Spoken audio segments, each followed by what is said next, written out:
ચાલો મિત્રો, તો આખીકાર આપણો તરણેતરનો મેળો સ્ટાર્ટ થઈ ગયો છે.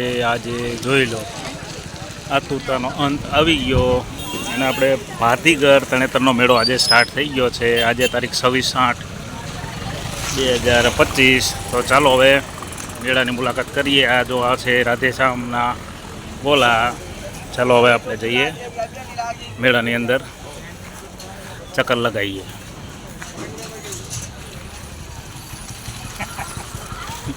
જો આ છે બાલાજી સ્ટીમ ઢોકળાવાળા, અનાનસવાળા. જો તો ફાઇનલી સ્ટાર્ટ થઈ ગયો છે મેળો. તરણેતરનો મેળો આજથી સ્ટાર્ટ થઈ જશે. 26, 27, 28 ને 29 આ 4 દિવસનો મેળો છે. જોઈ લો, નાસ્તાનું પણ ચાલુ થઈ ગયું છે અને હરવે હરવે પબ્લિક આવે છે. આજે આ મંદિરની વિઝિટ નથી કરવાની. જો લોકો તો આ આખીરકાર તરણેતરનો મેળો સ્ટાર્ટ થઈ ગયો. જો કેળા છે, સફરજન, નાસ્તા હાઉસ, આગળ આખી નાસ્તા ગલી છે એક જેટ મંદિરની બાજુમાં. હજી તો મેળામાં પબ્લિકથી વધારે પોલીસવાળા અને હોમગાર્ડવાળા વધારે બતાય છે, કારણ કે જેટલું બધું પબ્લિક નથી. પબ્લિક આજે બપોર પછીનું સ્ટાર્ટ થશે. જુઓ, જ્યાં નજર કરો ત્યાં હોમગાર્ડ અને પોલીસવાળા છે. ચાલો હવે આપણે જઈએ મંદિરે દર્શન કરવા. મંદિર આજે અંદર નહીં જઈએ, બહારથી દર્શન કરી લેશું. જો જ્યાં જો અહીંયા બધો સ્ટાફ જ છે. તો ફાઇનલી આપણે આવી ગયા છે મંદિરની અંદર. આ છે જૂનું મંદિર. આ છે નાવાના પણ કે કુંડ જે બોલાતું હોય તેના જો માણસો બધાય જૂની પરંપરાગત રીતે ગાણા ગાય છે ગુજરાતી. ચાલો હવે જઈએ આપણે અહીંયા નજીકમાં. આ છે આપણે ત્રિનેશ્વર મહાદેવ મંદિર અને આમાં નહાવાનું મહત્વ હોય છે. જોઈ લો, અહીંયા છે કાલે સવારે 4 વાગે આ જગ્યા ઉપર ગંગાજી આવશે, પ્રગટ થશે સવારના 4 વાગે. ભાદરવા ચોથમાં ગંગાજી પ્રગટ થાય છે સવારે વહેલા 4 વાગે. એનું પણ મહત્વ હોય છે. જોવા પબ્લિક બધું.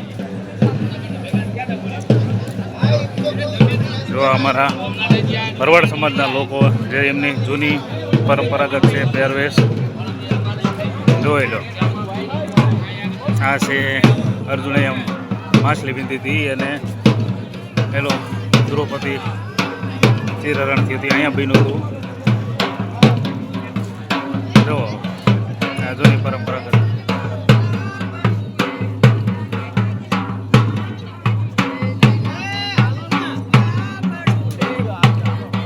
તો આપણે જૂની સંસ્કૃતિ છે આપણી ગુજરાતી લોકોની.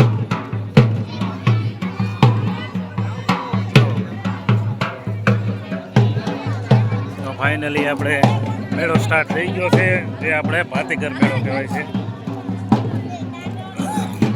આ છે મહાદેવજીનું મંદિર.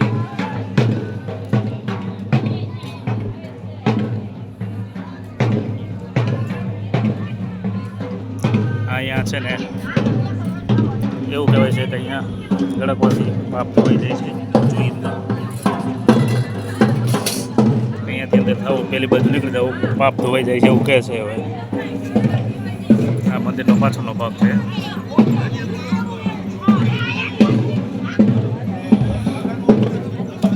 જો અહીંયા નીકળવાનું છે. તો આને કહેવાય છે ગાનું ગળું. આ છે મંદિરના પાછળનો ભાગ. આ ગાનું ગળું કહે છે. અને જે અંદર ગળકવાથી આમ પેલી બાજુ નીકળવાથી જે પાપ કરેલા એ ધોવાઈ જાય છે. તો આ બાજુ જેન્ટ્સ બધા છે, આ બાજુ બધી લેડીઝને નાહવા માટેનું છે આ બધું કોણ. ચાલો હવે અંદર જઈ દર્શન કરવા. આ અહીંયા છે આપણે ધજા ચડાવવા માટે બાપુ.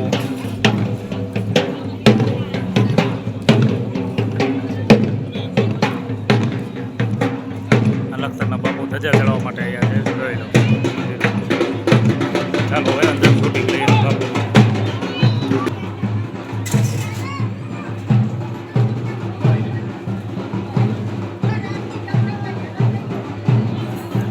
આપણે લખતરના બાપુ આવ્યા છે ધજા ચડાવવા માટે મંદિરમાં.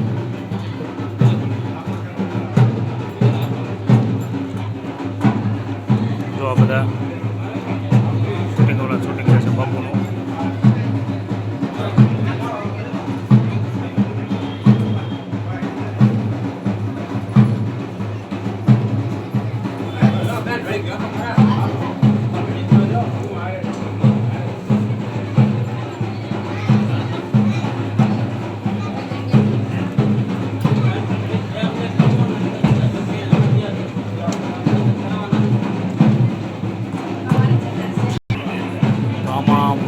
યુવરાજ સાહેબ પણ આવ્યા છે.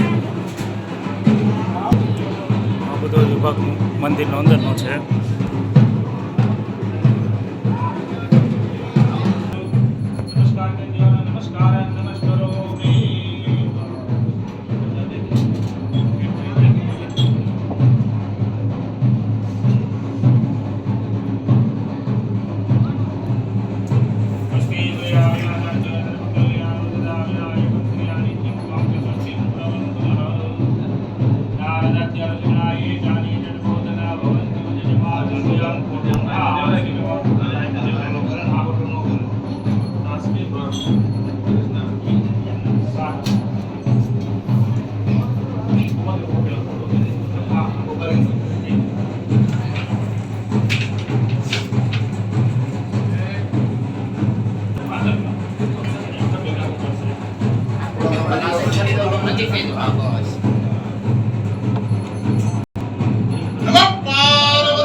ફાઇનલી તો આપણે મૂળીના બાપુશ્રીએ પૂજા પ્રાર્થના કરી, ભોળાનાથની આપણે જોયું બધું ને આપણે દર્શન પણ કર્યા. ભોળાનાથના મૂળીના બાપુ હતા એમને ભગવાનને પોતે ચડાવી અને દર્શન કર્યા. ફાઇનલી જો મૂળીના મોર સાહેબ શ્રી પોતે ભગવાનને પોતે ચડાવી અને હવે ધજા ચડાવશે ભોળાનાથ.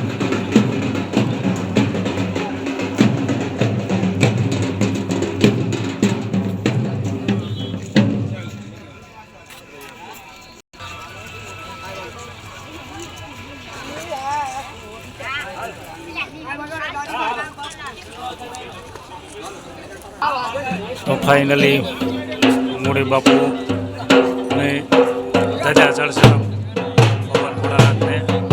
બાપુ ધજા ચડાવવાને હા મારા ભાઈ બહુ શોખીન છે રમવાના, જોઈ લે.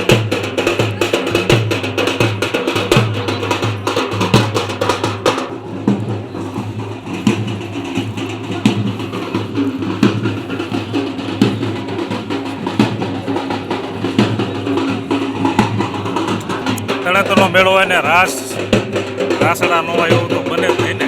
જોવું પડે.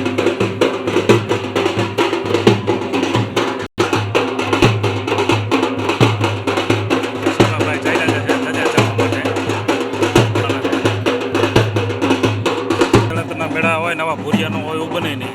જવા પૂરા લોકો જો પૂરા પણ આવી ગયા છે આપણા મેળામાં. મેળાની રંગત જમાવવા. ચાલો હવે વિડીયોને આપણે અહીંયા વિરામ અને બીજો પાર્ટ પછી બનાવીએ.